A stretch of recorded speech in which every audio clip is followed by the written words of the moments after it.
What's going on, everyone? Jeremy here from The Quartering, and it's a bit of an end of an era as Conan O'Brien calls it quits from his late night show. Now, I've been a fan of Conan for a very long time, although the past 5 or 6 years, I feel like the show's been getting more and more woke, which is not really avoidable in mainstream late night show stuff, but in general, I believe Conan has done a good job avoiding politics. Now, the overall viewership of his show has been pretty poor, at least according to one site, Futon Critic, placing it at just 250,000 viewers on average, which is pretty brutal. If you look at other shows like The Tonight Show at 1.4 million, CBS's Late Show at 2.6 million, Kimmel 1.6 million, even Nightline. I mean, the Late Show still has 900,000 viewers, and Conan is actually being beat by Lilly Singh.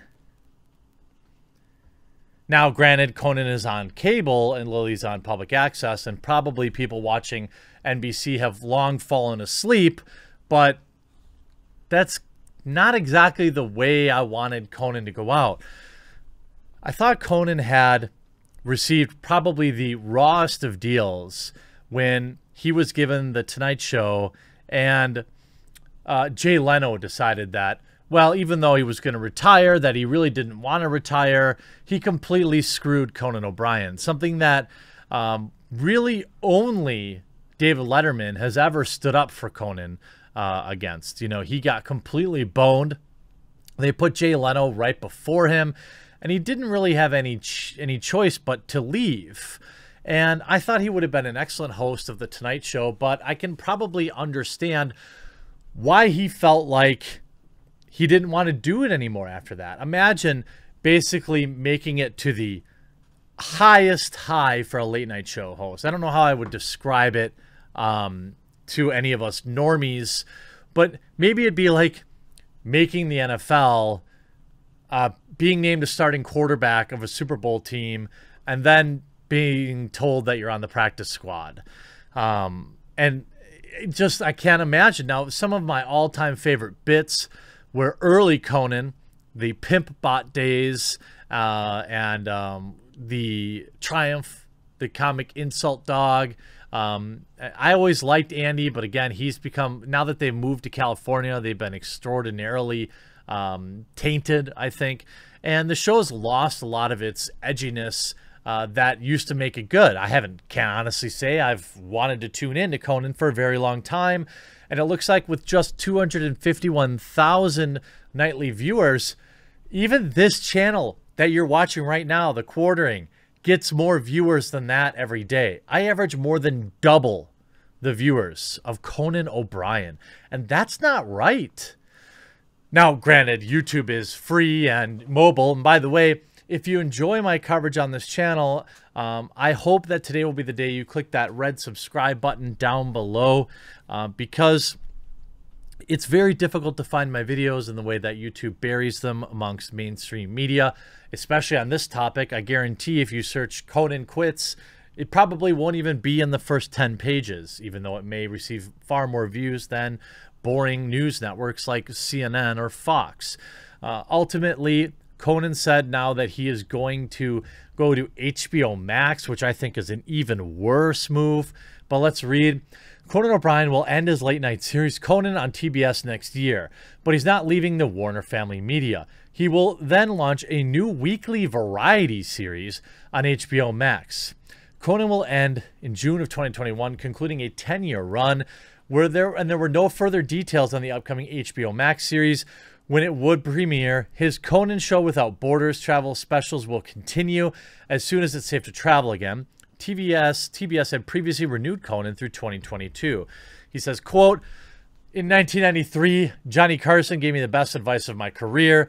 As soon as possible, get into a streaming platform. I'm thrilled that I get to continue doing whatever the heck it is that I do on HBO Max, and I look forward to a free subscription," says O'Brien. Now, O'Brien has been the longest-serving late-night host. His idol David Letterman is the longest-serving host in TV history, spanning back to 1993 when he took over for Letterman's as host of the NBC's Late Night. O'Brien would go on to host Late Night until 2009, when he then took over for Jay Leno as host of The Tonight Show. I'm sorry, I called it The Late Show before. It's The Tonight Show. We all know how that ended up, with O'Brien suffering from poor ratings and Leno's refusal to see the spotlight. He hosted his own 10 p.m. nightly show that also did poorly in the ratings, which led to O'Brien quitting only 9 months when NBC asked him to move The Tonight Show to air after midnight.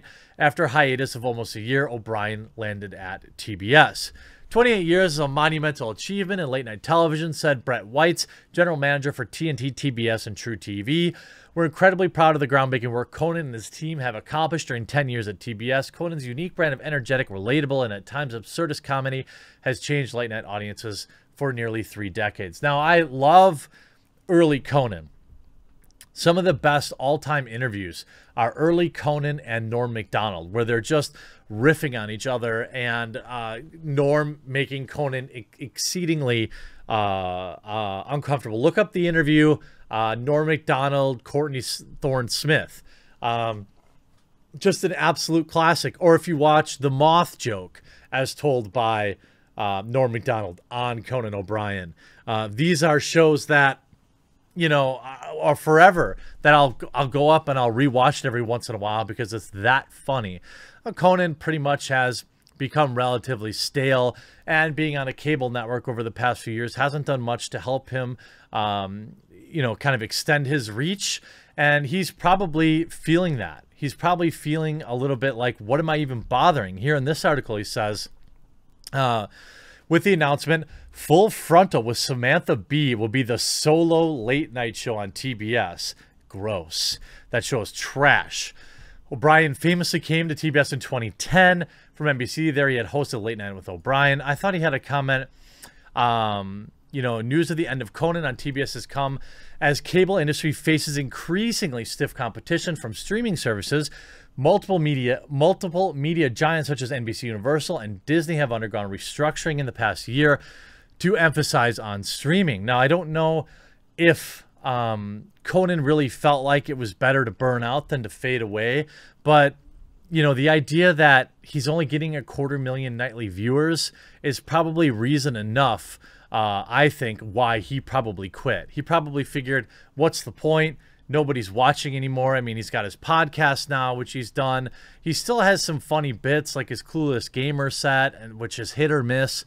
But I'll always respect Conan O'Brien for his early work and for the things he did in comedy. You know, you see a lot of people saying woke Conan is going to suck so hard. I mean, he's not that woke, I don't think, in comparison. He's had his moments. But, you know, this is exactly it. Get woke, go broke, buy Coco. But people are saying he's arguably the least woke late night show host. Lol, Kimmel, Fallon, Colbert are way more woke and not going anywhere anytime soon. Conan is leaving because he feels the format is antiquated and streaming is eventually going to outcompete the broadcast market. Well, he's probably right. And getting at just 250,000 viewers a day on his television show, he could probably do more than that with a YouTube channel. I hope you enjoyed this video. Good luck to you, Conan. I won't be paying for HBO Max to watch your show. Hopefully somebody does. I hope you enjoyed this video. We'll talk to you again real soon.